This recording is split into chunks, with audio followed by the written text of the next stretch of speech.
Hollywood will barely dare whisper it, but the woke revolution that has driven out white men and ensures that every production is ideologically sound will kill the entertainment industry, writes Peter Kiefer and Peter Savodnik.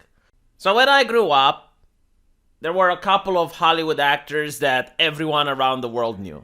Everyone knew about Clint Eastwood, everyone knew about Van Damme, the action heroes of the 90s. Everyone knew about Eddie Murphy.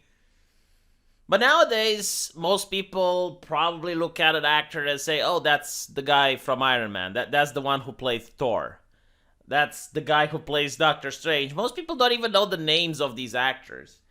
And that is to do with the fact that Hollywood isn't as popular as it used to, and a lot of movies that they're pushing out are really not even financially profitable.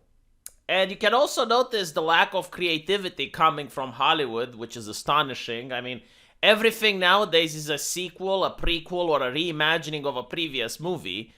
Try to think of something original which came from Hollywood in the last 2 years. You'll struggle. You will really struggle to think of a single original movie. And I don't think this has to do with the fact that they kicked out the white men. Although it might be part of it, but the reason I don't think so is that you look at other nations like Bollywood, or you look at South Korea. I mean, South Korea is making a lot of great movies recently, very original, really amazing to watch. You have China making Chinese movies. So it's not like there's only the capability of the white man. There's something in his genes that can make good movies.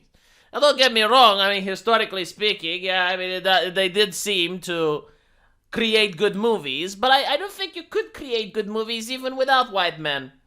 No, the problem has to be with diversity. You see, many people assumed in 2016 when the word diversity started being thrown around, because initially you would say diversity as diversity of opinions. Like you take a person from a rural area and you take a person from a city and they tackle an issue and they have different ways of approaching it. So it's the diversity of ideas. But then in 2016, people started saying, oh, diversity means non-white. And, oh no, that's a conspiracy theory. You can't say it. But in reality, like, it is true. It's not, diversity doesn't mean non-white, by the way. I mean, plot twist, shocker. Diversity means apparatchiks. It means commissars. It means thought police. That's what it means. So they would rather hire a white person that's a progressive and is spewing all the progressive talking points than they were to hire a conservative black guy like Thomas Sowell. They would never touch Thomas Sowell, even though like he has diversity. And you get to see this with the feminist movement. Perfect example. I mean, the moment Amy Coney Barrett gets nominated for the Supreme Court, they freak out, even though like she's a woman and that's a position of power, that feminists want women in position of power. It's like, oh, but not that woman. Why? It's simple. Like they would rather have a man.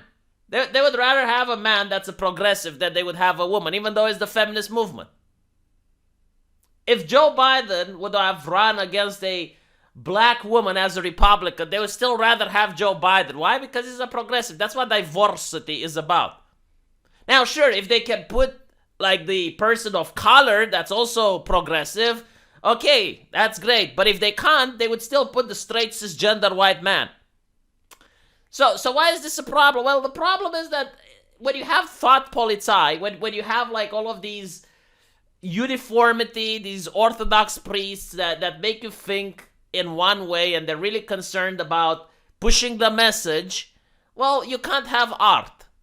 You can push the message in a corporation. You can do fascism in a company. You can't really do art with that.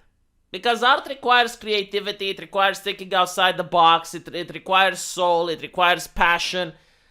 And these people, you know, they have soul and they have passion, but it's about pushing the message. It's not about creating a good, entertaining movie. Especially with an ideology that views that everything is political. And maybe everything is political, but not everything has to be partisan. Not everything has to push the message and be on the correct team. And that is why I think Hollywood isn't doing a good job anymore. So they're saying that these two people, Peter Kiefer and Peter Savodnik, is saying that reporters, especially the younger ones, mock the idea that white men are on the outs. the editor-in-chief normally self-assured immediately backtracked. So there was recently like this Marvel lady, which works in the comic book industry, and she said that if you're a cisgender white man, don't bother applying. So it's not. And we saw an interview yesterday with Peter Dinklage, who's like so tired of seeing cisgender white men starring in movies.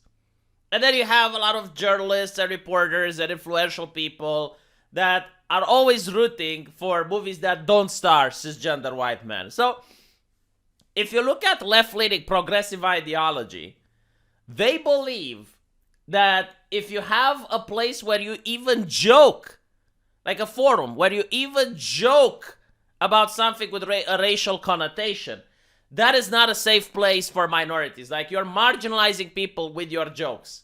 So, for example, Dungeons and Dragons, just because they have slavery within the game, it is not inclusive. It marginalizes people. So that's what they believe. Like, they believe you're not being inclusive and people are not joining. If you have sexist jokes, like, women aren't going to join.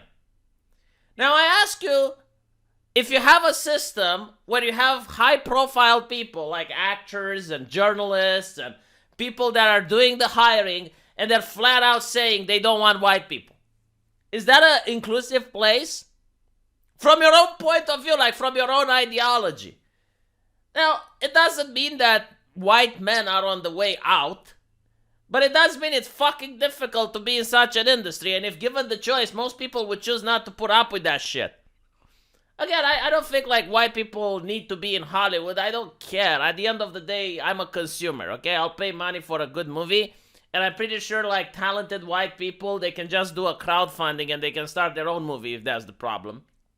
I mean, there are some really great independent films which most people pass just because of Hollywood. So because Hollywood exists, a lot of people just bypass the independent film, which, by the way, don't have the diversity in it. And then there's a lot of independent films from Europe that are really great. I mean, look, The Platform. The Platform is an amazing movie made in Spain. So I don't give a shit that white men aren't welcome in Hollywood. Good! Let all the talent go in other places.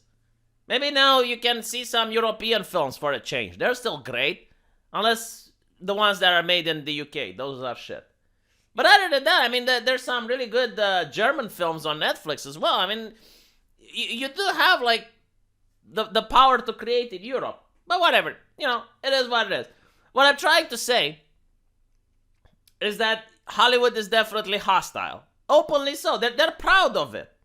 So it's the different expectations that I find amusing, right? Like, on one hand, if you say a racist joke or a sexist joke, then you're excluding women or minorities. But when they're actively telling people, it's like, yes, we don't want cisgender white men in movies, they're not excluding minorities. It's kind of like you have a street with two lanes, a right lane and a left lane. And on the right lane, they stop the traffic the moment they see a single person with a broken taillight, because it's like, oh my god, look, you have a broken taillight. You're making everyone feel unsafe. Like, other people would think that they might crash their car if they walk on this side of the road, because, like, look, you're irresponsible. And on the other side, you have the left side of the lane where you have car crash after car crash and they never stop the traffic.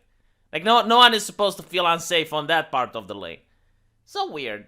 And I'm surprised that people don't call it out more often. Because, like, here's the thing with calling out hypocrisy.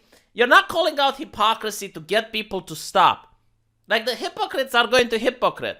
You're calling out hypocrisy to outrage other people. In other words, you should be outraged that these liars have the audacity to talk to you.